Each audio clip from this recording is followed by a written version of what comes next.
ব্রাহ্মণবাড়িয়ার নবীনগর ও কুমিল্লার হোমনা উপজেলায় সুদ ও সার্ভিস চার্জ মুক্ত ক্ষুদ্র ঋণ বিতরণ করা হয়েছে। ২৬ মে সোমবার নবীনগরের সীমানা ঘেঁষা বাঞ্ছারামপুরের আকানগর মাদ্রাসা মাঠে ৭৭তম ঋণ বিতরণ অনুষ্ঠানে উপস্থিত ছিলেন বসুন্ধরা গ্রুপের উপদেষ্টা ময়নাল হোসেন চৌধুরী এবং বসুন্ধরা ফাউন্ডেশনের প্রধান নির্বাহী কর্মকর্তা এম নাসিমুল হাই। দুই উপজেলার ৩২৩ জন উপকারভোগীর মাঝে ৫৩,১৫,০০০ টাকা ক্ষুদ্র ঋণ বিতরণ করা হয়েছে। ক্ষুদ্র ঋণ হাতে পেয়ে উপকারভোগীদের চোখে মুখে আনন্দের ঝিলিক দেখা গেছে। প্রথমবারের মতো ১৫,০০০ টাকা করে ঋণ পেয়েছেন ৭৮ জন। দ্বিতীয়বারের মতো ১৫,০০০ টাকা করে পেয়েছেন ১৫১ জন। তৃতীয়বারের মতো ২০,০০০ টাকা করে ঋণ পেয়েছেন ৯৪ জন।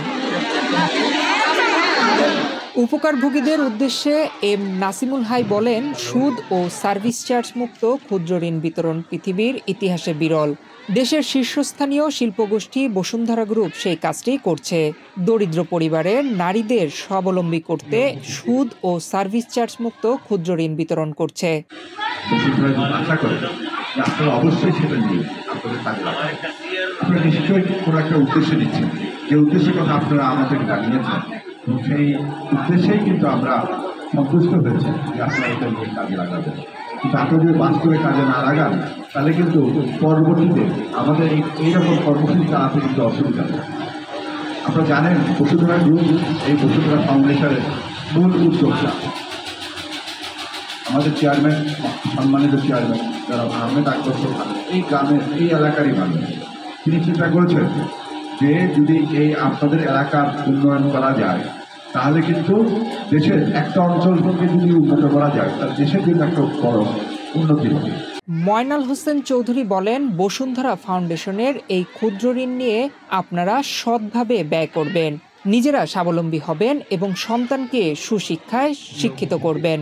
এই টাকা নিয়ে আপনারা ভালো কিছু করতে পারলে ভবিষ্যতেও আপনাদের পাশে থাকবে বসুন্ধরা ফাউন্ডেশন ও বসুন্ধরা গ্রুপ।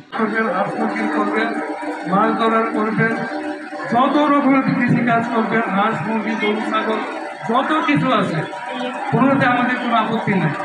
তবে সাধারণত আপনারা যে কাজটা করেন ওর মধ্যে টাকাটা লাগিয়ে থাকেন তাহলে আপনাদের খুব সুবিধা হয়, কারণ টাকার পরিমাণ তো কম, দোকান করে তেমন কোনো সুযোগ নেই। যাই হোক, মূলটা কথা সম্পূর্ণ প্রশ্ন হচ্ছে যে আপনারা সুদে এই টাকাটা কাউকে দিতে পারবেন না, প্লাস মাদক জাতীয় কোনো ব্যবসা এই টাকা দিয়ে করতে পারবেন না। যদি আপনাদের কোনো খবর আমাদের কাছে আসে, সেটা আমরা যেমন নাকি আমাদেরকে যেমন পানিশমেন্ট দিবে, একই সঙ্গে আপনাদের এগেনস্টে বসুন্ধরা নিজেই কিন্তু কেস করবে। শুরু থেকে এখন পর্যন্ত ঋণ নেওয়া প্রায় ১৯,০০০ মানুষের মধ্যে ৭৫ ভাগেরও বেশি মানুষ সফল হয়েছেন। তারা সবাই এখন স্বাবলম্বী। দরিদ্র পরিবারের নারীদের পাশে দাঁড়িয়ে তাদের স্বাবলম্বী করার এই প্রচেষ্টা চলতেই থাকবে। আয়োজকরা জানান, ২০০৫ সাল থেকে চালু হওয়া এই ক্ষুদ্র ঋণ প্রকল্পের মাধ্যমে এখন পর্যন্ত ২৮,৭০১ জন ঋণ গ্রহণ করেছেন।